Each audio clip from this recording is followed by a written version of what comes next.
بسم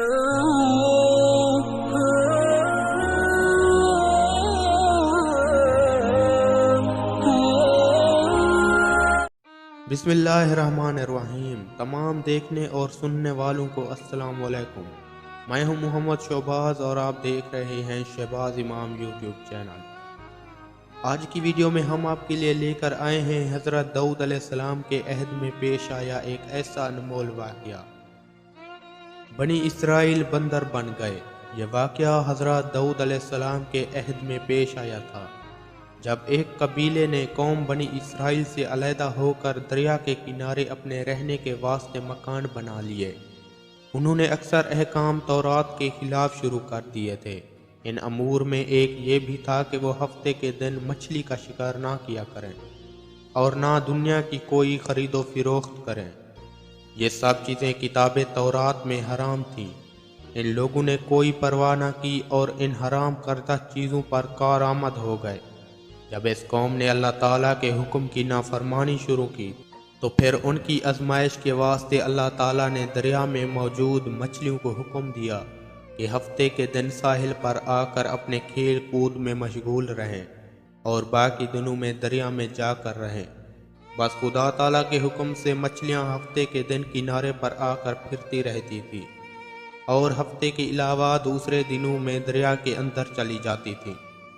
آخر ان کو دیکھ کر یہودیوں نے لالچ سے ایک ہیلا کیا کہ انہوں نے دریا کے کنارے کے پاس نہر کھود کر وہاں اپنے جال ڈال دیے، کیونکہ ہفتے کے دن مچھلیاں ساحل پر آ کر اپنے کھیل کود میں مگن رہتی اور باقی دنوں سمندر کے اندر چلی جاتی تھیں، اور وہ ہفتے کے دن نہر میں جال ڈال دیتے اور صبح اتوار کے دن اپنی ضروریات اور آرزو سمجھ کر پکا کر کھا لیتے تھے۔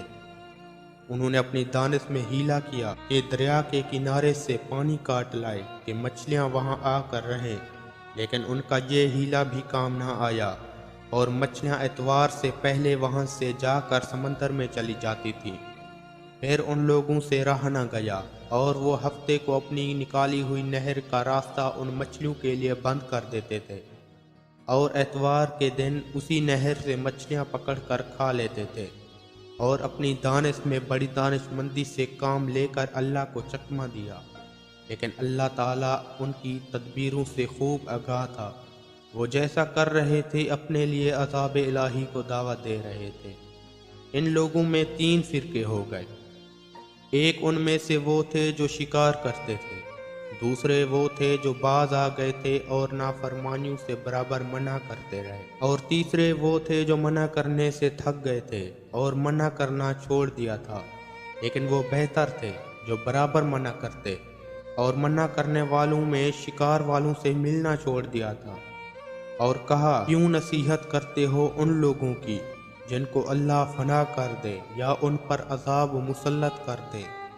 وہ لوگ یہ سن کر ان سے بولے تم ہم کو ڈراتے ہو، ہم ہر ایک سے زیادہ طاقتور ہیں، ہمارا کوئی کچھ نہیں بگاڑ سکتا۔ جب وہ لوگ نافرمانیوں سے باز نہ آئے تو اللہ کے عذاب کا دن آن پہنچا۔